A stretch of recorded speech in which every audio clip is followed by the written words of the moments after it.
Hello friends, आजच्या व्हिडिओमध्ये तुमचे मनापासून स्वागत करते। तर आज आपण बघा इथं 34 साईजचा हा कटोरी ब्लाऊज आहे, त्याची संपूर्ण कटिंग पाहणार आहोत। बाहीची कटिंग कशी करायची, त्याचबरोबर बघा कटोरी कशी वाढवायची, हे आपण आजच्या व्हिडिओमध्ये पाहणार आहोत। तर व्हिडिओ तुम्ही शेवटपर्यंत पहा, जेणेकरून तुम्हाला ब्लाऊजची कटिंग करायला एकदम सोपं जाणार आहे। तर इथे बघा मी एक पेपर घेतलेला आहे आणि त्याची बंद बाजू आहे ती माझ्या साईडला ठेवलेली आहे। तर बंद बाजूकडून आपल्याला बघा ब्लाऊजची उंचीचं माप टाकायचं आहे। तर तुम्ही ब्लाऊजवरनं माप घेतलं असेल त्याच्यात 1 इंच प्लस करायचं आहे आणि ब्लाऊजची उंचीचं माप इथं टाकायचं आहे। तर इथं बघा मी 14 इंच ब्लाऊजची उंची घेतलेली आहे। तर हे बघा असं 2 पॉईंट आपण घेऊया, म्हणजे काय होईल की आपल्याला शोल्डरचं माप टाकताना एकदम सोपं जाणार आहे, म्हणजे आपलं माप चुकणार नाही। आता बघा अशी लाईन ओढून घेतली, त्याच्यानंतर बघा जिथं आपण उंचीचं माप टाकलेलं आहे तिथून आपल्याला शोल्डरचं माप मोजायचं आहे। हे बघा, तर इथं बघा मी 5 इंच शोल्डर घेतलेलं आहे। तर 34 साईजसाठी 5 इंच शोल्डर बरोबर माप आहे ते, आणि 5.5 इंच मुंडा घ्यायचा, म्हणजे ब्लाऊज आहे तो परफेक्ट बसतो, शोल्डर वगैरे काय उतरत नाही। तर हे बघा या पद्धतीने शोल्डर आणि मुंडा आहे तो आपण जोडून घेऊया। तर 5 इंच शोल्डर घ्यायचा आणि 5.5 इंच इथं मुंड्याचं माप टाकायचं आहे। त्याच्यानंतर बघा इथं छातीचा चौथा भाग टाकायचा आहे आपल्याला 8.5 इंच, आणि पुढे इथं तुम्ही तुमच्या आवडीनुसार इथं 2 इंच किंवा 1.5 इंच इथं मार्जिन ॲड करू शकता। तर इथं मी कटोरी ब्लाऊजला 1.5 इंच मार्जिन घेतलेलं आहे, हो तर तुम्ही इथं 2 इंच घेऊ शकता। आता बघा या पद्धतीने एक लाईन ओढून घेतली, हे बघा 5 इंच शोल्डर आणि 5.5 इंच मुंडा घेतला। इथं छातीचा चौथा भाग 8.5 इंच आणि इथं 1.5 इंच आपण मार्जिन ॲड केलेली आहे, म्हणजे टोटल आपलं किती 10ची इथं छातीची घडी झालेली आहे। आता वरती 10 इंच आलं आहे, तेवढंच आपल्याला खालच्या साईडला सुद्धा 10 इंच मोजायचं आहे, कारण पाठीमागचे टक्स आपले अर्धा इंचाचे असतात। तर ते मिळून असं त्यासाठी इथं 10 इंच तेवढं मार्किंग करून घ्यायचं। या पद्धतीने एक लाईन ओढून घ्यायची। तर इथं बघू शकता या पद्धतीने मी लाईन ओढून घेतली। त्याच्यानंतर बघा आपल्याला मुंड्याचं माप टाकायचं आहे। तर पाठीमागचा जो मुंडा आहे तर तो 1.5 इंच घ्यायचा, किंवा तुम्ही 1.25 इंचसुद्धा घेऊ शकता, आणि पुढचा जो मुंड्याचा आकार आहे तो इथं आपल्याला 1 इंचावरती द्यायचा आहे। आता बघा आकार देताना सुद्धा बघा मुंड्या जेवढा घेतला असेल त्याचं बघा सेंटर काढायचं, आणि तिथूनच आपल्याला या पद्धतीने जिथे आपण छातीचा चौथा भाग मोजलेला आहे तिथपर्यंत आपल्याला इथं हा आकार द्यायचा आहे। तर हे बघा या पद्धतीने मी आकार देऊन दिला। त्याच्यानंतर बघा पुढचा मुंड्याचा सुद्धा आकार तसाच देऊन घेऊया आपण। तर हे बघा या पद्धतीने माप जर घेतला आपण टाकलं मुंड्याचं, तर आपला ब्लाऊज जो आहे तो परफेक्ट बसतो। आता त्याच्यानंतर बघा इथं गळा रुंदी घ्यायची आहे 2 इंच। तर इथे बघा मी 2 इंच गळा रुंदी घेतली। आता पुढचा गळा आहे तो इथं मी 6 इंच घेते। तर पेपर पॅटर्न तयार करताना पुढचा जो गळा असतो, म्हणजे पेपर पॅटर्न तयार करताना 6 इंचचा गळा टाकत असते मी, आणि या पद्धतीने खालच्या साईडला सुद्धा 2 इंच गळा रुंदी घ्यायची, आणि असा गळा काढण्यासाठी आपल्याला बॉक्स तयार करायचा आहे। तर बघा खालून आपल्याला 1 इंचावरती मार्किंग करून ठेवायची आहे। इथं बघा 6 इंच गळा घेतला आणि 2 इंच गळा रुंदी घेतली, ते सुद्धा लिहून घेऊया आपण। तर हे पहा या पद्धतीने व्यवस्थित असं आकार देऊन दिला मी गळ्याचा। तर बघा इथं आपल्याला आता पुढचे जे पार्ट आहेत ते कसे काढायचे ते बघायचं आहे। त्याच्या अगोदर बघा इथं पेपर कट करून घेऊया आपण। तर हे बघा या पद्धतीने जे शोल्डरचं आपण इथे मार्किंग केलेलं होतं ते इथे सर्वात पहिले कट करायचं, आणि पुढचा मुंड्याचा आकार कट करायचा आहे इथं। आणि डबल पेपर आहे त्याच्यामुळे बघा आपला पुढचा आणि पाठीमागचा पार्ट आहे तो सोबत इथे कट होणार आहे। त्याच्यासाठी बघा सावकाश असं इथं आपल्याला जेवढी मार्किंग केलेली आहे आपण तेवढी इथं कट करायची आहे। तर इथे बघा मी पाठीमागचा पार्ट आहे तो इथं या पद्धतीने मुंडा होता तो कट करून घेतला। आता बघा आपल्याला खालून आपल्याला इथं क्रॉसपट्टीची मार्किंग करायची आहे। तर पेपर पॅटर्न तयार करताना बघा गळ्याच्या साईडला 2.5 इंच आणि इथं फिटिंगच्या साईडला 2 इंच या पद्धतीने आपल्याला इथं योगपट्टीची मार्किंग करायची आहे।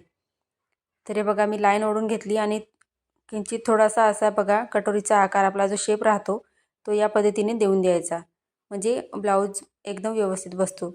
आता बघा फिटिंगच्या साईडहून आपल्याला इथं 4.5 इंचावरती मार्किंग करायची आहे कटोरीसाठी। हे बघा या पद्धतीने 4.5 इंच मार्किंग केलं.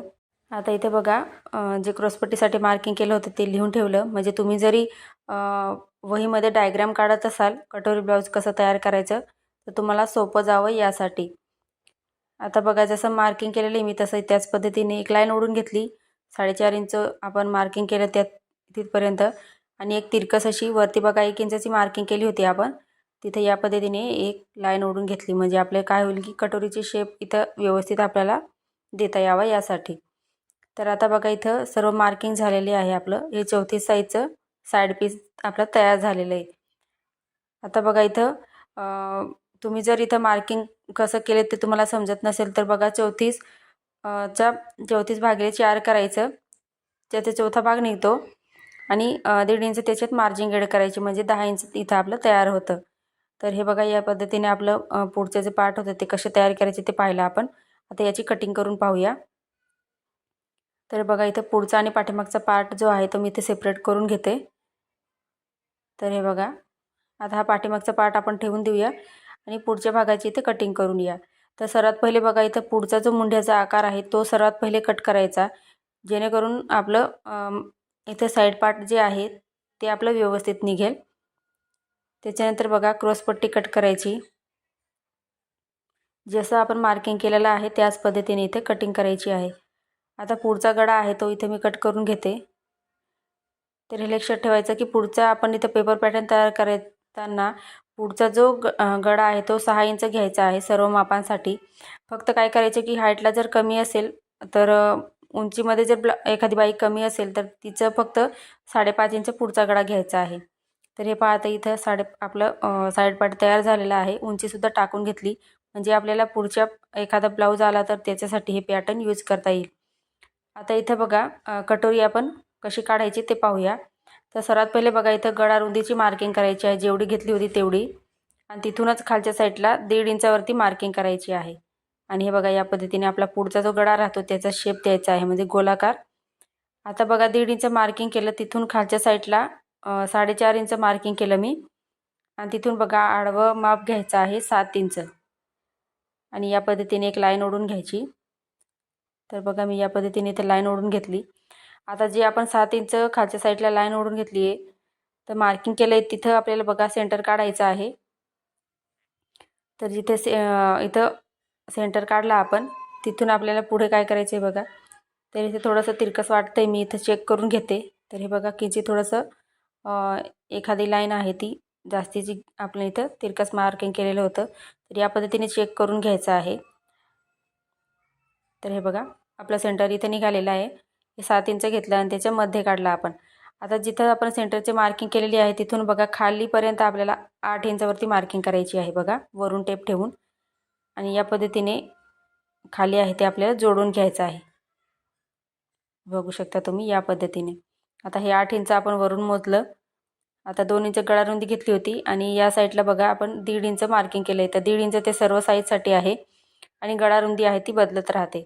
आणि 4.5 इंच जे घेतलेलं आहे तर ते 4 मापांसाठी 4.5 घ्यावं आणि पुढचे जे माप आहेत त्यांच्यासाठी 5 इंच घ्यायचं असतं ते.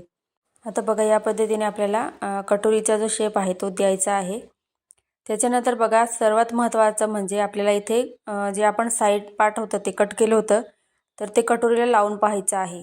तर सारखंच जर येत असेल तर बघा ते सारखं येतं आहे तर आपल्याला कटोरी जी आहे ती साईड पार्टपेक्षा अर्धा इंच जास्त घ्यायची असते. तर या पद्धतीने हा सुद्धा महत्त्वाचा मुद्दा आहे. आणि पुढची जी लाईन होती त्याला बघा मी इथं क्रॉस मारलेला आहे, कारण आपल्याला खालची जी लाईन आहे ती कट करायची आहे त्याच्यासाठी. तर इथे बघा आडवं आपण माप घेतलं होतं 7 इंच आणि उभं जे माप होतं ते 8 इंच घेतलेलं होतं.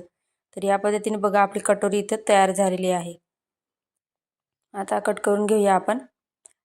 तर बघू शकता इथे या पद्धतीने पुढचा जो आपला शेप होता गळ्याचा तो कट केला इथं आणि त्याच्यानंतर इथं बघा या पद्धतीने गोलाकार शेप होता तो कट केला मी.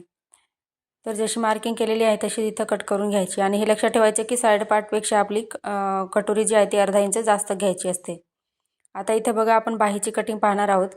तर बघा इथं डबल फोल्ड पेपर घेतलेला आहे आणि बंद बाजू आहे ती बघा या साईडला ठेवलेली आहे आणि त्या साईडने आपल्याला बंद बाजूकडून बघा ब्लाऊजचे तुमची जी बाही असेल बाहीचं माप टाकायचं आहे लांबीचं.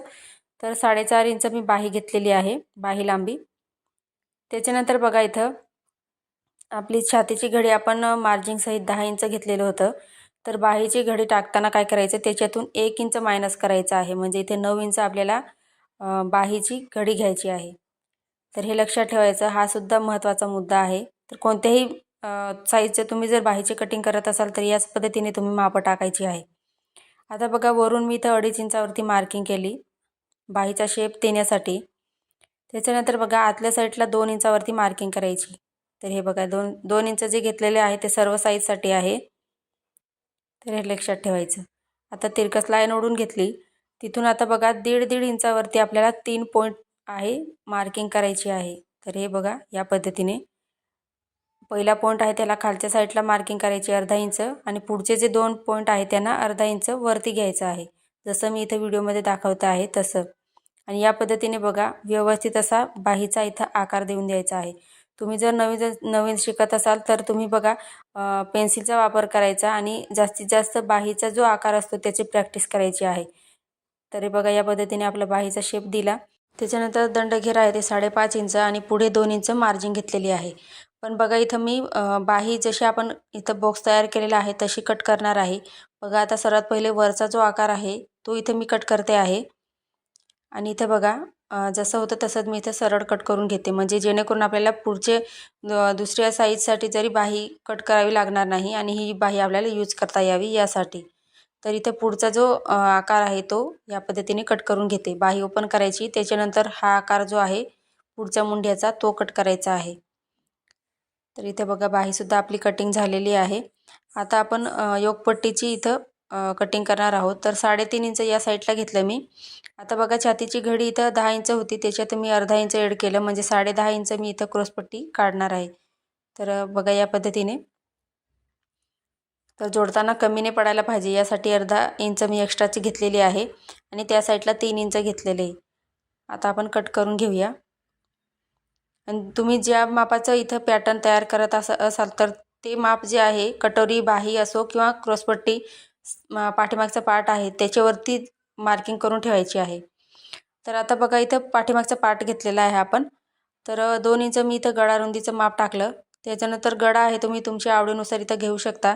तर बघा इथं मी 9 इंच गळा लांबी घेतलेली आहे आणि खाली 1/2 इंच एक्स्ट्रा घेतलेले, म्हणजे वरती आपण 2 इंच गळा रुंदी घेतली, खालच्या साईडला मी 2.5 इंच घेतलेला आहे. आणि या पद्धतीने सिंपल असा गोल गळा इथं मी आकार काढलेला आहे. आता बघा गळ्याच्या साईडहून आपल्याला 4.5 इंचवरती मार्किंग करायची आहे पाठीमागच्या टक्ससाठी आणि तिथूनच वरच्या साईडला 4.5 इंच घ्यायचं आहे आणि टक्स आहे ते अर्धा इंच दोघं साईडला घ्यायचे आहे. आणि बघा या पद्धतीने आपल्याला मार्किंग करून घेतली. तर बघा आजच्या व्हिडिओबद्दल काही तुम्हाला डाऊट आले असतील किंवा काही समजलं नसेल तर तुम्ही मला कमेंटमध्ये विचारू शकता. आणि आजचा व्हिडिओ थोडाफार जरी तुम्हाला आवडला असेल तर प्लीज लाईक करा आणि चॅनलवर जरी नवीन असाल तर चॅनलला सबस्क्राईब करा, जेणेकरून नवीन व्हिडिओ सर्वात पहिले तुमच्याजवळ पोहोचेल. आजचा व्हिडिओ पूर्ण पाहिल्याबद्दल खूप खूप धन्यवाद.